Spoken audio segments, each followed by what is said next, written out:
So dito ay nag-chill classic la ako. Pero parang familiar sa akin yung Kagura. Legit Nika?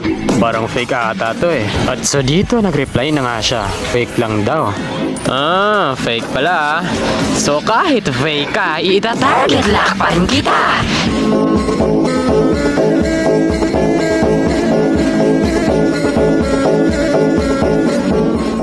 So dito ay patikim ko na sa kanya yung mga malupitang freestyle event easy.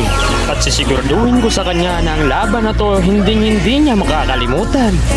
Pinatikim ba naman ng double dash freestyle sabay type ng easy. Napapasabi na lang talaga siya ng Angas mo naman. Teka lang, hindi pa ako tapos. Ipapalasap ko pa sa'yo ang mga freestyle na hindi mo pa nararanasan. Ngayon mo lang mararanasan at hindi mo makakalimutan.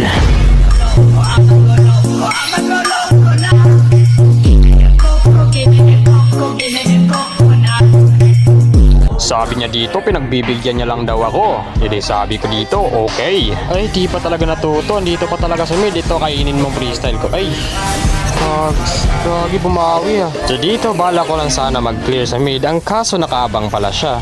Sabay TP, grabe nga yun. So dito, bala ko sana mag-clear ulit. Ang kaso, o diba? Sino ba naman di magugulat dyan?